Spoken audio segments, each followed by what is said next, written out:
Si je vous dis Monsanto, il est probable que vous pensiez à lui ou encore à lui. Le scandale autour du glyphosate remet l'entreprise la plus détestée du monde au centre du débat. Mais pourquoi est-ce qu'on déteste autant Monsanto? Bienvenue sur ma chaîne, moi c'est Tatiana Ventose, et on va revenir sur les trucs les plus dégueulasses que Monsanto voudrait bien nous faire oublier. On commence justement avec le glyphosate, qui est une molécule contenue dans le Roundup. Le Roundup, c'est le désherbant qui a fait connaître Monsanto, et c'est aussi le désherbant le plus vendu au monde. D'après l'Organisation mondiale de la santé, le problème c'est que le glyphosate, il cause des cancers. D'un autre côté, il y a les instances de l'Union européenne qui, elles, ont décrété que non, il n'y avait absolument aucun problème, et elles ont publié même tout un tas de documents scientifiques visant à expliquer que le glyphosate était sans danger pour les gens quand il a été question potentiellement de l'interdire au sein de l'Union européenne. Sauf qu'on s'est rendu compte que les rapports de l'Union européenne qui concernaient cette question, ils étaient exactement mot pour mot les mêmes que ceux qu'avait publié Monsanto. Monsanto donc qui publie des rapports scientifiques pour expliquer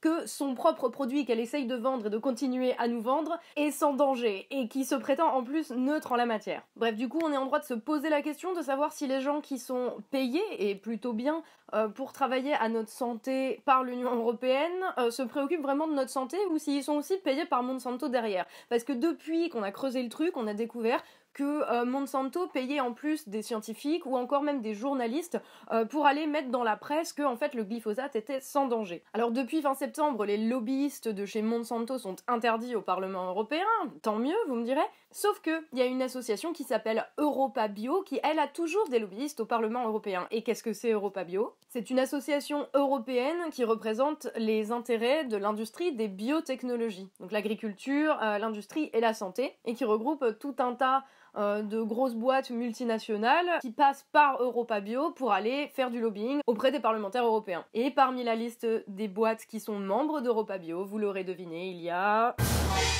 Monsanto. Et Bayer aussi, mais Bayer on reviendra dessus plus tard. Bref, Monsanto n'a pas dit son dernier mot en termes de défense de ses intérêts au sein de l'Union européenne, parce qu'elle veut continuer à vendre ses produits au sein de l'Union européenne, et ce n'est certainement pas le dernier scandale dans lequel sera impliquée la firme. Et d'ailleurs, ce n'est pas non plus le premier, parce que la firme est connue pour tout un tas de scandales sanitaires et environnementaux, et on passe donc au numéro 2. Le scandale numéro 2 qui a impliqué Monsanto, c'est celui de l'agent orange. Monsanto, qui est une firme qui a été fondée en 1901, était à la base pas du tout une firme d'agroalimentaire, mais une firme qui développait des produits chimiques. Et c'est que bien plus tard qu'ils se sont mis à l'agriculture. Mais bref, pendant la guerre du Vietnam, il y a un petit peu plus de 60 ans maintenant, la firme Monsanto a travaillé avec le ministère de la Défense américain pour développer tout un tas d'herbicides connus sous le nom de herbicides arc-en-ciel. Ça a l'air très mignon dit comme ça, mais en fait, les herbicides arc-en-ciel, c'était des trucs pour cramer toute la végétation et pouvoir faire sortir les ennemis de la jungle vietnamienne où les soldats US avaient vachement de mal à se démerder alors que les ennemis, les Viet Cong, ils se cachaient. Et du coup, l'armée américaine s'est dit, bah bingo, on peut pas aller les combattre dans la jungle parce que nos soldats ne connaissent absolument pas le terrain, mais on peut les faire sortir de la jungle en détruisant la jungle. Donc parmi tous ces jolis herbicides licorne arc-en-ciel, non, juste arc-en-ciel en fait, il y a le plus connu et celui qu'on connaît sous le nom de agent orange, dont le principal composant est la dioxine qui cause un certain nombre de cancers et qui à haute dose est mortel. Dans l'agent orange, le taux de dioxine par rapport à ce qu'on utiliserait dans un herbicide normal était je sais pas combien de fois plus élevé. Le problème en plus, c'est que la dioxine, c'est pas juste un poison qui crame tout sur le moment et qui ensuite s'en va, ça reste pendant des années et des années dans l'environnement. L'exposition d'ailleurs, même des années après, à la dioxine qui est contenu dans l'agent orange, ça cause encore plein de maladies, même 3 ou 4 générations après. Il y a des gens aveugles, il y a du diabète, il y a des cancers, et il y a tout un tas de bébés mal formés. Je ne vous mets pas d'image parce que c'est vraiment horrible. Si vous êtes intéressé par le sujet, vous tapez agent orange sur Google et vous trouvez tout. Donc voilà, le Vietnam encore aujourd'hui est contaminé par l'agent orange alors que ça fait des décennies et des décennies que la guerre s'est passée. Mais rassurez-vous, malgré les surdoses de dioxine et d'agent orange, ça n'a pas empêché les États-Unis de perdre la guerre du Vietnam. Comme quoi, c'était bien la peine de faire chier. Et on en arrive à notre numéro 3, le DDT. Le DDT, c'est une molécule qui a été développée par Monsanto encore, en 1944 pour lutter contre le paludisme que transmettaient les piqûres des moustiques. D'ailleurs, la personne chez Monsanto qui l'a développé a eu le prix Nobel de médecine en 1948. Alors qu'est-ce que ça fait? Ça bute juste les moustiques, c'est pas un traitement médical contre le paludisme, c'est juste un produit que tu dégages dans l'atmosphère à forte dose et ça tue absolument tous les moustiques et d'autres parasites qui sont dans les environs. Dès le milieu des années 50, on soupçonnait qu'il y avait un danger, mais il n'a pas été interdit avant 1972. Et jusque-là, il y avait des programmes gouvernementaux, des publicités, tout un tas de discours politiques qui encourageaient à acheter du DDT et à en foutre, mais absolument partout. À la maison pour lutter contre les insectes, que ce soit en le sprayant un petit peu partout dans ton salon, comme sur cette pub d'ailleurs, ou carrément en mettant dans la peinture dont tu vas recouvrir les murs de ta maison. On en répandait aussi dans les champs et sur les animaux d'élevage, donc ça empoisonnait aussi les animaux. Comme ça pouvait permettre de se débarrasser aussi des poux et d'autres types de parasites, on en répandait sur la tête des gens, dans les vêtements, enfin voilà, on promouvait son usage mais vraiment partout. Sauf que le problème c'est que le DDT, c'est un perturbateur endocrinien, c'est un cancérogène probable d'après l'Organisation mondiale de la santé, et une exposition répétée au DDT conduit apparemment à soit des cas de stérilité, soit des malformations des bébés qui naissent. En plus de ça, comme tous les produits qui sont hyper hardcore et qui tuent des populations entières de moustiques ou d'autres parasites, il arrive un moment où sélection naturelle oblige, les moustiques deviennent résistants aux produits. C'est-à-dire qu'au bout d'un moment, ça marche plus. Parce que tu peux pas éradiquer 100% des moustiques, donc il en reste quelques-uns. Et c'est ceux-là qui donc ont une résistance plus naturelle dans leur gène à ce produit-là, qui vont se reproduire et qui donc vont sans doute passer ces traits à la génération de moustiques suivante, etc. etc. Donc vous voyez bien qu'il arrive un moment où en fait on se retrouve avec des populations de moustiques, alors pas mutants, mais qui sont beaucoup plus résistants et qui donc ne répondent plus au DDT, et du coup on continue de faire des épandages de DDT, mais ça ne sert à rien. D'ailleurs il a été banni aux États-Unis en 1972, mais on continue d'en répandre, et notamment en Inde par exemple. C'est pour lutter contre la malaria. Et on en répand 3 à 4 000 tonnes par an. Et ça marche pas. Mais c'est juste que ça fait faire des sous à Monsanto, donc business is business. Scandale Monsanto numéro 4, l'aspartame. Découvert en 1965 et mis sur le marché en 1974, l'aspartame est notamment utilisé pour remplacer le sucre dans tout ce qui est considéré trop riche en sucre et donc trop riche en calories. Tous les produits light, notamment, remplacent leur dose de sucre par la dose d'aspartame. D'ailleurs, c'est pas tout à fait le même goût, je sais pas si vous avez remarqué. Où est le problème, me direz-vous ? Le problème, c'est qu'il y a plusieurs études qui ont démontré que l'aspartame était cancérogène et en plus favorisait le diabète, ce qui est quand même un comble pour un truc qui est censé remplacer le sucre. Alors l'aspartame, on sait pas trop où s'en tenir parce que c'est considéré comme safe par l'autorité européenne de sécurité des aliments. Ouais, en même temps, c'est les mêmes qui ont dit que le glyphosate était sans danger, donc bon. De toute façon, comme ni le sucre ni l'aspartame sont a priori très bons pour la santé, évitons d'en consommer trop, et si vous commencez à regarder les listes de vos produits habituels, vous verrez qu'ils rajoutent du sucre partout, parce que le sucre a un puissant pouvoir addictif, mais enfin bon, ça sera peut-être pour une autre vidéo. En tout cas, tentons de manger du sucre non raffiné, à savoir pas blanchi avec des produits chimiques, mais plutôt du sucre brut, brun, roux. Le roux c'est bien, mais mangeons-en moins. Scandale Monsanto numéro 5, les OGM. Alors attention, je n'ai rien contre les OGM en soi, c'est même très bien qu'on essaye de trouver des technologies qui puissent nourrir toute la planète, mais 90% des OGM c'est produit par Monsanto, et on sait très bien que Monsanto ne veut pas produire du blé pour nourrir la planète, mais juste faire du blé. Pour eux. Oui, c'était une blague de merde. D'ailleurs, les études ont montré que les OGM de Monsanto n'ont absolument pas un meilleur rendement que les semences normales, c'est-à-dire que le maïs OGM de Monsanto produit autant de maïs au final que le maïs qui n'est pas du tout génétiquement modifié. Donc à quoi ça sert, vous me direz ? Le truc c'est qu'il n'est pas génétiquement modifié pour produire plus de maïs, c'est qu'il est génétiquement modifié pour résister à tout un tas d'herbicides commercialisé par Monsanto évidemment. Je sais pas si t'as déjà vu ce que ça fait les herbicides et les pesticides, mais ça crame un petit peu toute la végétation. Et du coup, les semences, effectivement, faut peut-être les protéger un petit peu. Le soja Monsanto Roundup Ready, ça veut bien dire ce que ça veut dire. Ça veut dire que c'est du soja qui est produit uniquement pour que tu puisses déverser des tonnes et des putains de tonnes de Roundup sans tuer ton soja. Donc, au final, Monsanto te vend les graines, puis Monsanto te vend les herbicides qui vont permettre de tuer tout ce qui ne va pas pousser à partir de cette graine.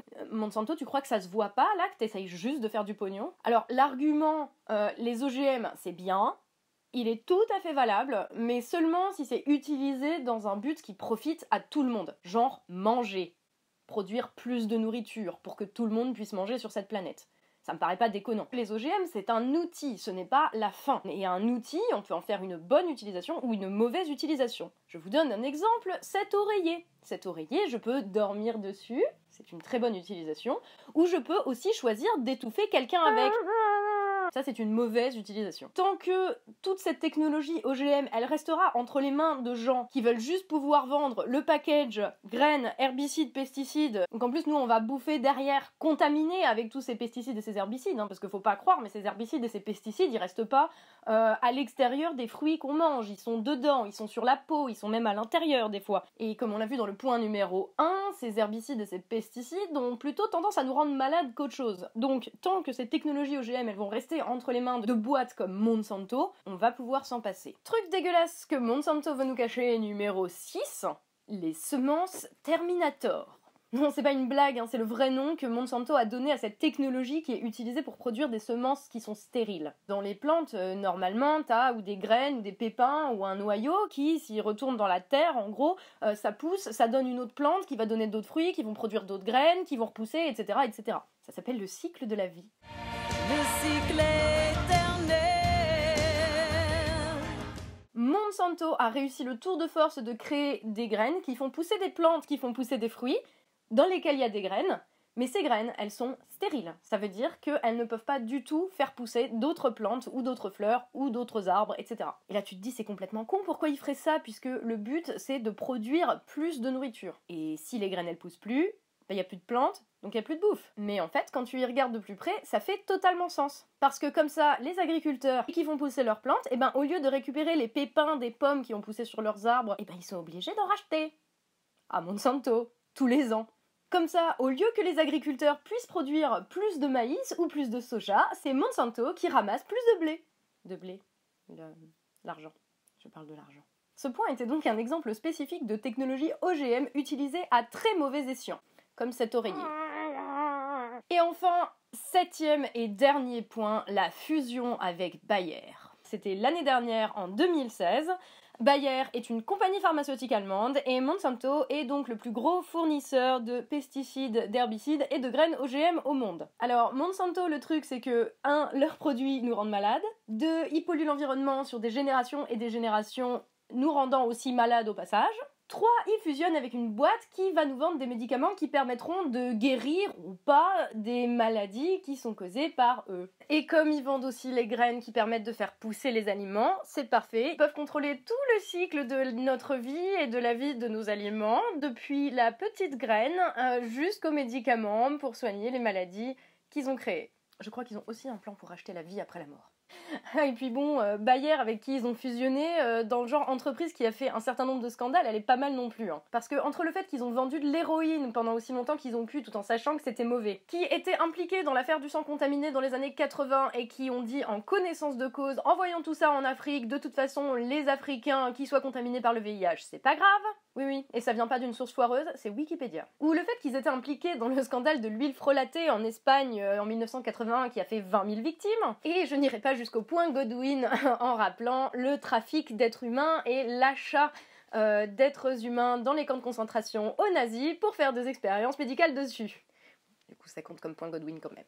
J'aurais peut-être dû faire une vidéo sur Bayer en fait. Enfin bref, pour conclure, voilà 7 exemples de raisons pour lesquelles Monsanto est associé au mal absolu. C'est parce que pendant toute leur histoire, ils ont fait des trucs dignes des pires méchants de films. Alors, Ramsay Bolton, tu peux aller te rhabiller. Et bien sûr, j'ai gardé que les cas les plus emblématiques. Je suis passée sur tout un tas de trucs hyper glauques. Sinon, on y passerait la nuit. De toute façon, la liste est trop longue. En tout cas, le truc, c'est que le cas Monsanto est bien sûr emblématique de ces grosses multinationales qui se foutent de la gueule du monde, mais ils sont loin d'être les seuls. Ils vont pas, en plus, juste arrêter comme ça parce que c'est mal, que ça pollue ou que ça nous fait du mal. Ils ont déjà assez du mal à admettre la toxicité de leurs produits jusqu'à ce qu'on leur force la main. Et même quand on leur force la main, ils vont aller jusqu'à corrompre toutes les institutions, avec plus ou moins de succès d'ailleurs, on l'a vu avec l'Union Européenne. Il y a eu des mouvements citoyens contre Monsanto, je pense à la célèbre marche contre Monsanto, mais qui n'a pas eu vraiment d'effet. Et en fait, je me dis que la seule manière de stopper ces gens-là, c'est par la loi, c'est par des décisions politiques, mais appliquées par des dirigeants qui ont un minimum de tripes pour le faire, par des politiques qui représenterait les gens et pas les lobbies. Même le jour où ça sera le cas, parce que j'ai quand même l'espoir qu'un jour les choses pourront peut-être changer, même le jour où ça sera le cas, il faudra encore être très vigilant. Parce que ces gros industriels qui sont prêts à faire du mal à des milliards de personnes si ça leur rapporte un peu de blé,